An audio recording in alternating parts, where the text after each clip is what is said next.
This is Legacy Battle. Make sure you hit like and subscribe, whatever you're listening on. I'm Michael Adams, creator of Legacy Battle. My panelists tonight from the Gridiron Battle Zone, Brian King, from Steelers Nation South, Rollo Coughlin, and we want to welcome back from the Walker Report, Bradley Walker. We are joined by a special guest here tonight. He's a 10-pin bowler. He has put up the perfecto 329 times. That's what I found. It may be more at this point, but 29 times. He has won titles in 21 different countries. He's a two-time PBA Player of the Year, and he had the honor of being named to their Hall of Fame, inducted in 2019. But he's so good, he's not just in one Hall of Fame. He's also in the Finland Bowling Hall of Fame and the World Bowling Hall of Fame. So that should tell you how good he is. He's on every list of the top 50 players of all time that I have found. So we want to welcome Mika Koivuniemi. Mika, thank you so much for coming on. Oh, thank you having me, guys. Yeah, this is going to be a fun one tonight. We here at Legacy Battle are always trying to expand our sports, and tonight we are going to be talking the greatest men's bowler of all time. And Mika comes close to making this list. We didn't have him in our top four that we chose tonight, but he definitely is up there. And we'll have a Q&A for him about his career after our debate, of course. And before we start with our first player, we did have one honorable mention who just missed the list tonight, and that was Norm Duke. And if you ever go on Google and you look at photos of Mika, you'll find a wonderful photo of Mika laying down on the lane when he was playing Norm Duke. So it's a pretty funny picture. You can check that out on YouTube or on Google. So. But let's move into our debate. As I said, it's the greatest men's bowler of all time, and we're going to start out with myself. I haven't started a show in a while, and that's going to be Jason Belmonte. So Jason is an Australian bowler. He's still on the PBA tour. He's got 31 titles, and he's still going strong. He is only 40 years old, so he's got a long way to go here. And if he doesn't win our debate tonight, I can understand the argument against him. But I think if we did this maybe in another 10 years, he might hold like all the records that there are. So we'll see how that goes. But that 31 titles is 7th all time. And he currently holds the record with 15 major championships. He's one of only 2 bowlers in history to win the Super Slam. And he's the only 3-time winner of the PBA Players Championship. He's got 7-time Player of the Year. And the Hall of Fame will come. He does not qualify yet for that. He's not eligible. You got to have 20 years in, and he quite hasn't hit that mark yet. So, but he is the only player in history with 3 televised 300 games. His scoring average has led the PBA 5 times, and he's been second place 3 times. And the only time he wasn't top 10 was like his second season, and that's it. He's been top 10 every year he's played. And hey, money talks on this show. He's the 6-time money leader and fastest in history to 1 million earnings. So that's Jason Belmonte here. So Mika, I come to you with Jason. Obviously, I want to know what you think of him, but tell me about his two-handed approach style. That's very interesting. Yeah, Jason was one of the first with Osku Palermo from Finland, who kind of like bring that two-handed style for the bowling. So it's funny story. They are basically same age. And both of them started about 2-3 years old, other side of the world, and started throwing two-handed. And they grew up together around the world and compete against each other, I think, in the juniors and youth. And then they both came to PBA. I think Osku was the first one ever two-handed to make a TV show when he made the US Open TV show. And first couple of years, they were pretty equal, but then Jason did something and separate himself from Osku and basically everybody else. So I know he's not retired yet and he's not eligible for the Hall of Fame, as I mentioned here. I mean, can we consider someone the GOAT? This is just in your opinion. Can we consider someone the GOAT if they're still playing? I mean, should we wait to see how it plays out? I probably like to see how it plays out, but in my opinion, in any sports, the best are best for the reason. Doesn't matter what era it is. 60s guys, they were the best because they were the best. and they find to be the best. I think the same guys, if they play today, they probably find a way to be the best. Yeah. Well, let's move on to our second player. Rollo, who you got? I got the Conor McGregor of the PBA Tour, Peter Weber. He first started, his dad was one of the first great golf bowlers in PBA history. So he got his start at the age of 2 because he was introduced by his dad.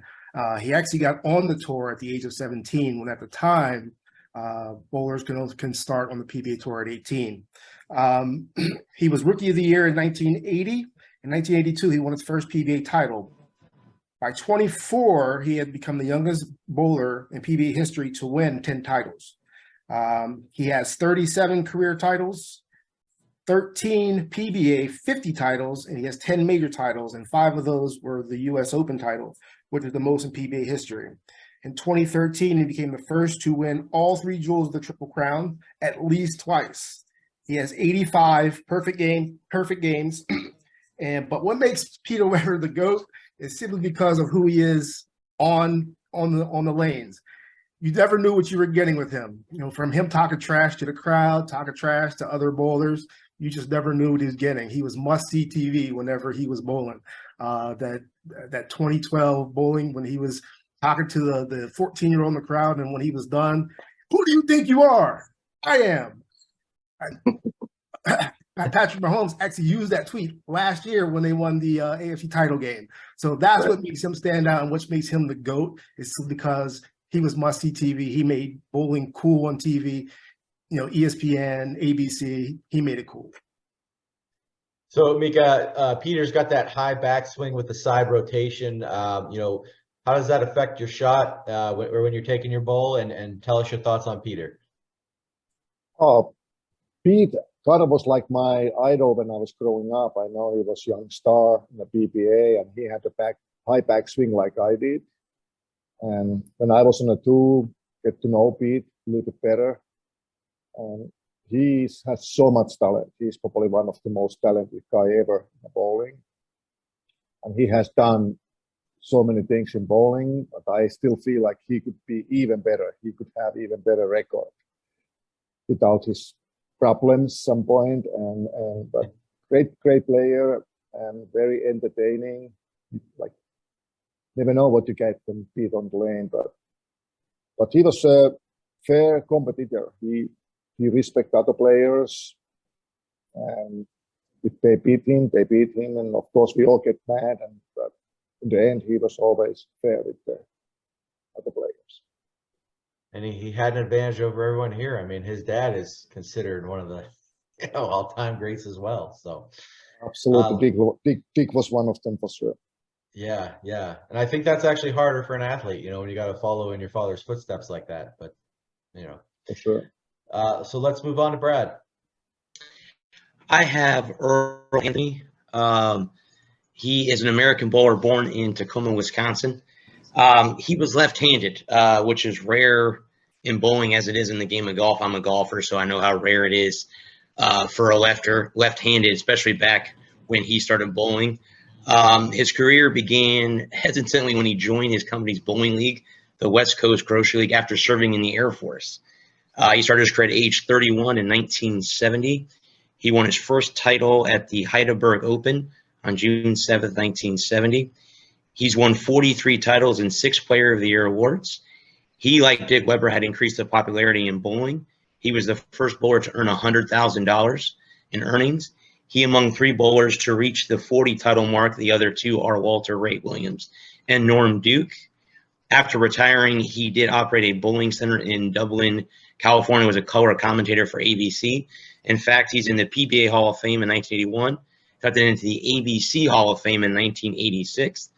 In 2000, he was voted the Master of the Millennium by a wide margin and nationwide, conducted by Bowling Magazine. He is the number 2 greatest athlete in the state of Washington, only behind Utah Jazz's John Stockton. In his 14-year career, he made the top 5 for the televised final round and record 144 times. He was number 1 in 2008 when the PBA celebrated 50 years in the 50 greatest bowlers. He was ranked number 1. Dick Weber dubbed him the greatest speed control bowler ever. And that is Earl Anthony. Mika, when you go out there bowling and you see a left-hander, what are you thinking? No, there's always be some discussion between lefties and righties and what is fair, what is not fair. But great bowlers are great bowlers, and when we talk about Earl and what he did and how quickly he made all his titles and how many shows he made so little time, so I think he is the GOAT in my mind because the time frame he did all that stuff. And plus, we talk about lefties. He won the tournament as a lefty when other lefties were not even near the top of the leaderboard. You kind of mentioned something there at the beginning. So are there bowlers out there who feel lefties do have an advantage in some way? Yes, there is, for sure, there is some weeks when lefties have to advance, and some weeks they have a disadvantage. So we have tournaments where, like, in top 10, there's 9 lefties. And then they have a tournaments where there's one lefty in top 20 or top 30. And many times that happened to be Earl Anthony back in days. Interesting. All right, well, let's move on to our final player tonight. Go ahead, Brian. All right, so we got Walter Ray Williams Jr., nicknamed Deadeye. He had some very impressive accolades. We're talking 110 perfect 300 games, 47 PGA Tour titles, 7-time PBA Player of the Year, and that's across 4 different decades. So he won it in the 80s, the 90s, and 2000s, and his most recent was in 2010. So 4 different decades winning Player of the Year. He was the male bowler of the decade for the 2000s. And this is particularly impressive because he began the decade at age 40. So when he was given the award at age 50, he was the oldest man to ever win it. Deadeye actually honed his arm pitching skills back in the 70s when he got into competitive horseshoes. He was dominant, winning 9 World Horseshoe titles before switching to competitive bowling in 1980. Another interesting thing about Williams is that he was always trying new things to develop his game even further. Later in his career, he began using the 2-handed shovel method of delivery, and he found much success. In 2019, he shot a 300 using this type of delivery, and that was at age 60. So Deadeye, he earned over $5 million in his pro bowling career. He's been a champion in either horseshoes or bowling across several decades. And to me, he's at the top of the mountain in bowling history. Mika, 2-sport athlete, does that maybe does the horseshoes help him at all in bowling, in your opinion, and your thoughts on Walter Williams? Walter Ray has won more than anybody else. And there's good debate if he could be the best. Whole my career, I basically bowl against him. And he was tough guy. He was tough guy to beat. And his style wasn't the most powerful style, anything, but his, I think, hand-eye coordination and the touch, they're better than anybody else. So I guess that horseshoe pitching kind of helped him for that. And his style is a little bit like throwing the horseshoes. That's what the people who are playing both sports saying. So they find the similarities there. But he's one of the toughest guy I ever played against. Well, let's move into our vote. Cannot pick your own as usual tonight. I'm going to start out the voting, and I do want to say this about this. Like, we have hard shows. This one is really just right up there. I mean, you got Brian's guy who leads in the wins all time. My guy leads in the majors, and then you got the Millennium Man up there for Brad, and then down there with Rollo. I mean, Peter Weber's just kind of like the Weber family. That name is just like known all over, and he puts on a show. So I am 100% torn on who to vote for on this one, but I think I'm gonna go with Peter Weber, and I'm looking at a full legacy here, not just what's being done pin wise, and I think he sticks out just a little more because of that. Rollo, go ahead. I got to go with Belmonte simply because he just rolled a televised perfect game not too long ago. He's still on top of his game. He's got the most titles, so Belmonte. Brian. Well, I got to go with Earl because, my guy, Deadeye, he said that the only guy he felt was better than him was Earl. So got to give it to him. All right, Brad. I have to say, all the shows I think I've been on with you guys, this has been one of the toughest decisions because all four of them could be very much voted on. Because of the cool saying, I got to go with Peter Weber. I mean, I gotta go with that. With the like Roll said, the bad boy of the PBA. So I'm gonna go with that. The Dennis Rodman, yeah. Yep. Mika, we come to you. Who would you take as your greatest of all time? I probably would go with the Earl because the short period of time, how much he dominated that time. All right, so that's 2 votes for Peter Weber, 1 for Del Monte, and 2 for Earl. So the win goes to Earl Anthony, as our celebrity guest vote counts as a little more in the tie. So it's a win for Brad. Let's move into our Q&A. Brad, you won. You got first question. Go ahead. Mika, I have to say bowling is a very interesting sport. I on my podcast try to cover every sport. I have to ask, throughout your career, what have been some of the toughest things about being a bowler? Were you heckled at a young age for a sport that really isn't popular? I mean, it used to be on ESPN a lot. It's not much anymore. I know a lot of people say, well, golf and bowling are not really sports. They're just activities. So how do you respond to that? And what were some of the things you had to overcome in your career?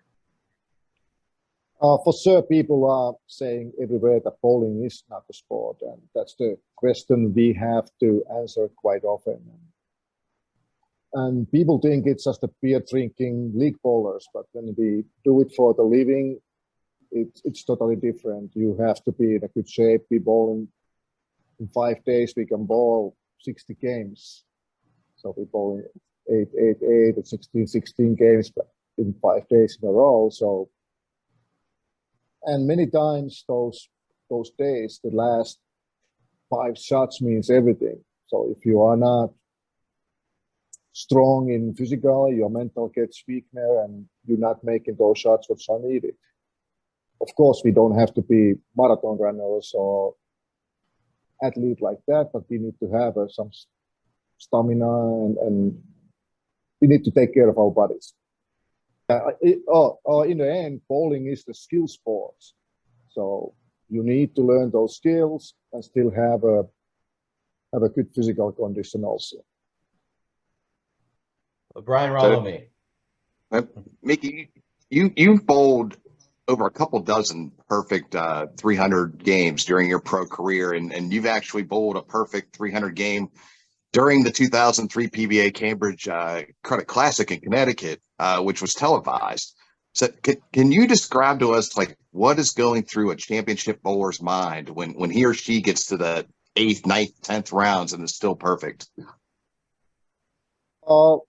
Perfect game is not as big deal anymore because we do it so often. I think I did 29 when I was on PBA Tour, but I think I have like more than 110 in tournaments around the world right now. But still, you still get that feeling in the last shots, maybe 1 or 2 last shots. But especially when you do it in the TV, it's a different thing. It's even more pressure, but it's like any other pressure shots. You need to take care of your pre-shot routine and control your feelings and just let your body do what they have to do. Mika, in the 2011 Tournament of Champions, you bowled the biggest televised difference in score in the history, but you bowled a 299 in that last bowl. The pin did this. What was your feeling when it didn't fall? You laid on the floor. You were like, "What was your feeling?" Laying the floor was more for the show, I guess. I still have 1 more match to go, the biggest prize fund ever. So in the end, I already won the match. Of course, I wanted to make a 100, 300 match. That's probably was the biggest thing what I was thinking, that'd be so cool. I beat somebody by 200 on TV. Now I only beat him by 199, but I know all the records are made to broken, but I don't think that will be ever broke. So in your career, you've won 3 majors, and then you joined the senior tour and you won another major. Is there one of those that stick out the most as being your favorite? I mean, like in golf and tennis, like the majors always mean a little more than the regular wins. Absolutely, majors means more, and they all are really meaningful for me. My first title ever was the Masters, so winning your first title and being a major, it's a huge. And then the Tournament of Champions, that was the biggest prize one ever, and it was the big tournament. So I ended up winning that, but I still think the U.S. Open, because the U.S. Open is the tournament in PBA. The professional bowling is the tournament everybody wants to win, and I think it's most wanted to win. Did it mean more to you when you won it on the senior tour than it did when you won it on the regular tour? No, senior tour it's not that serious. It was nice to win, and I only bowl handful of the senior tournaments, so I don't bowl that. Never bowl it full time. I bowl 1 or 2 tournaments, 3 tournaments a year max. So Okay. it was fun. It was fun to be winner of the U.S. Open in seniors and regular tour. That's means something for me. Well, one more each, guys. Same order. Go ahead, Brad. Mika, real quick, who was your favorite to bowl against in a tournament? Was there a favorite guy that you? I mean, I know it doesn't go that way. It depends on how you guys do. But was there one guy that you look forward to bowling against in a tournament? No, I really didn't have anybody like that. But when I went to TV shows, live TV shows, I always wanted to bowl against lefties. There's always rivalry between lefties and righties, and who says that this week favors lefties, this not. And my record against the lefties, my first 12 matches, I went 12-0. So lefties hated me. So I actually wanted to bowl more lefties than anybody else, and I wanted to keep that record going. And there was a couple of funny situations because of that. I understand that back when you were in high school, you were involved in several other sports, basketball and hockey and soccer. So what was it that got you to turn to bowling? Oh, that's a really good question.